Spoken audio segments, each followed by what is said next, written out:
ça fait maintenant plus de 30 ans que l'intelligence artificielle est une réalité pour Kindred, puisque notre métier, c'est de concevoir, de moderniser et de gérer les systèmes critiques de nos clients à grande échelle. Et on est justement amené à utiliser l'IA pour en garantir une haute disponibilité. Je pense que votre question porte davantage sur l'IA générative, sur l'IA agentique. Alors on a été early adopter de ces technologies, puisqu'on a déployé chez nous, en interne et à échelle mondiale, un grand nombre de copilotes, avant même l'annonce officielle de certains produits sur le marché. Et puis on a travaillé sur des cas d'usage plus pointus, par exemple en appui de notre CFO. Ce qui fait qu'aujourd'hui, on accompagne nos clients, d'abord en connaissance de cause, et puis ensuite en leur mettant à disposition des accélérateurs technologiques qui sont notre propriété intellectuelle, par exemple sur l'orchestration des agents IA, ou via Kindred Bridge, notre plateforme de gestion de la production informatique, qui a fait partie des lauréats de l'AI Summit qui s'est déroulé à Paris il y a quelques mois.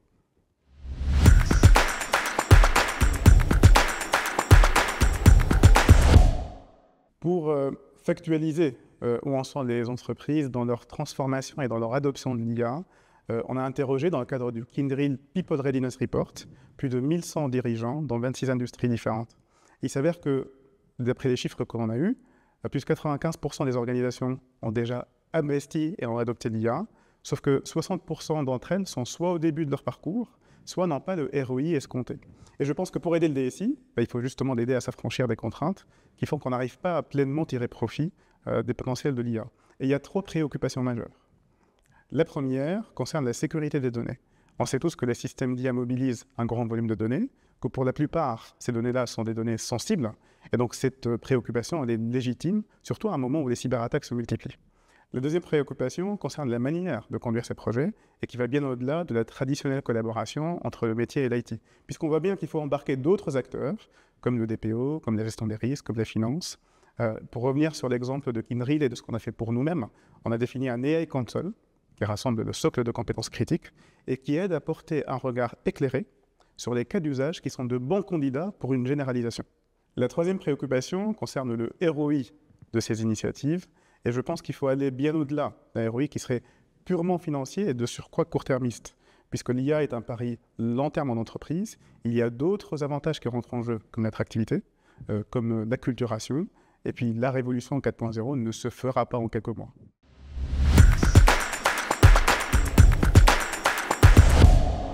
Il est vrai que les challenges auxquels on est confronté, quand on expérimente dans le cadre d'un POC par exemple, ou quand on souhaite généraliser, sont complètement différents.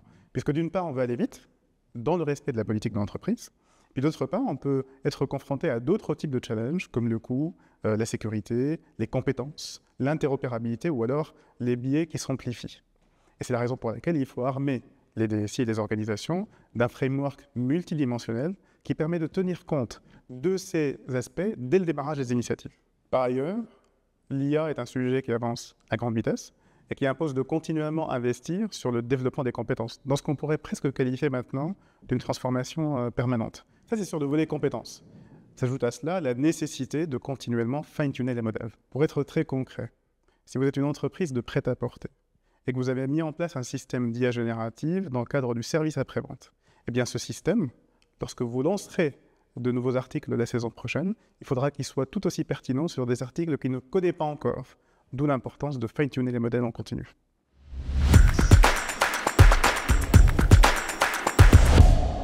Face à l'abondance de l'offre technologique, nos clients attendent de nous de plus en plus un regard externe qui leur permette de réduire la complexité et de lever l'incertitude.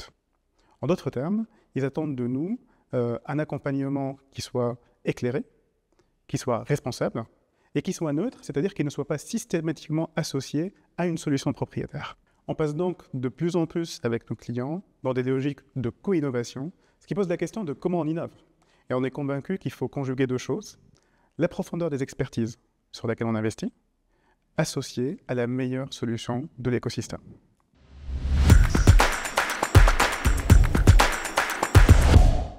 Un projet récent qui m'a particulièrement marqué est un projet qu'on a mené pour un client qui est un gouvernement du Moyen-Orient et qui s'est fixé une ambition inédite, devenir un pionnier en matière d'IA, c'est-à-dire moderniser ses opérations et apporter plus de valeur à ses citoyens.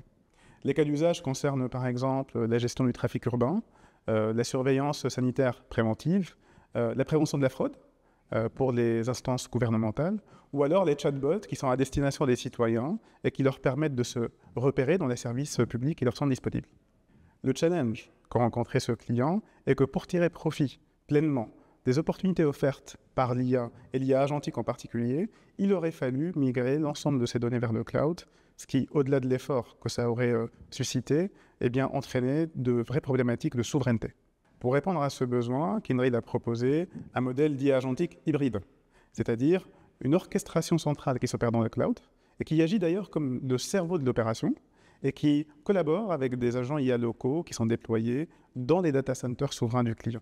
Et via une architecture en zéro trust, le cloud et le local collaborent en toute sécurité.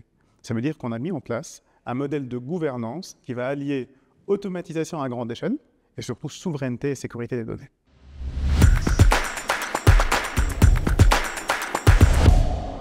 « 2026 doit être l'année du passage à l'échelle massif et responsable. Il s'avère que dans une étude précédente, on a interrogé plus de 3000 organisations et il en a été ressorti deux choses. D'abord, 93% des décideurs estiment avoir le meilleur système informatique en place, ce qui est une excellente chose.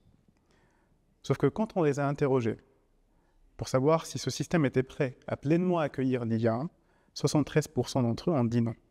Ce qui veut dire qu'on se retrouve parfois dans une situation où l'innovation peut être freinée par l'incertitude. Pour autant, il y a des opportunités à saisir. Pour ne donner qu'un seul exemple récent, avec un de nos partenaires, Google, on a récemment développé 100 agents IA en 100 jours. Et il ne s'agit pas de prototypes, il s'agit d'agents IA qui délivrent pleinement un résultat métier. Donc il y a des opportunités à saisir. Pour les saisir, il faut passer à l'action.